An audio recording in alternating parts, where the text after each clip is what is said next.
এত ভাব দেখিও না, ডোন্ট অ্যাক্ট সো প্রিক্সি।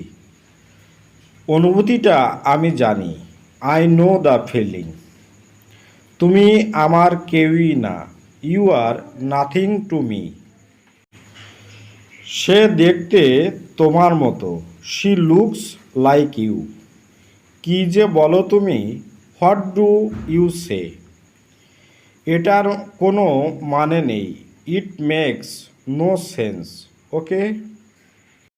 ভেবো না আমি দুষ্টু, তাহলে কি বলা যায়? ডোন্ট থিঙ্ক আই অ্যাম নটি।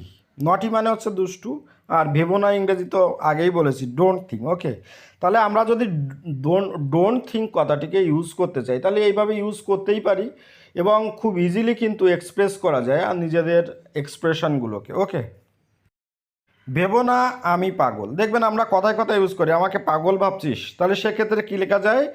ডোন্ট থিঙ্ক, বা কী বলা যায়? Don't think I am mad. ভেবো না আমি ভীরু। হ্যাঁ, আমাকে কি মানে ভীরু মনে হচ্ছে, কি কাওয়ার্ড মনে হচ্ছে, এরকম আমরা বলি। তাহলে সেক্ষেত্রে আমরা ইংরেজিটি বলতে পারি, don't think I am coward, I will do this. আমি অবশ্যই I will face the problem. Okay, এরকম বলতেই পারি। সমস্যাটির সম্মুখীন হব, তাহলে I will face the problem, don't think I am a coward. Okay. ভেবো না আমি বোকা, তাহলে কেমন বলতে পারি? মানে কাউকে চ্যালেঞ্জ করা অর্থে বলা যায়, এই আমাকে বোকা ভাবিস না। হ্যাঁ, তাহলে কেমন লেখা যায়? যে ডোন্ট থিঙ্ক আই অ্যাম ফুল। ভেবো না আমি একা, তাহলে কেমন লিখতে পারি? Don't think I am alone.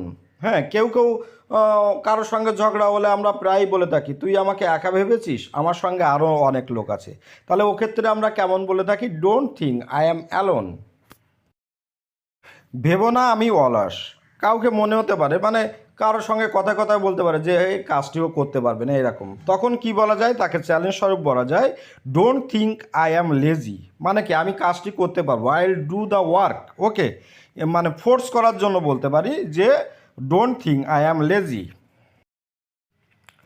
ভেবো না আমি গরিব, আমাদের কথায় কথায় বলি, আমাকে গরিব মনে করেছিস, আমি দেখবি ওগুলো কিনতেই পারবো। তাহলে কেমনভাবে ইংরেজিটি বলা যেতে পারে সেক্ষেত্রে? Don't think I am poor.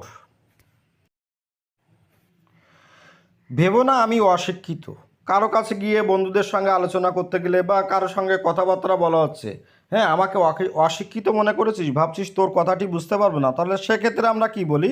Don't think I am illiterate. Okay, তাহলে ভিডিওটি এখানেই শেষ করছি। আশা করি আপনারা একটু হলেও এর থেকে নতুন কিছু শিখতে পারবেন।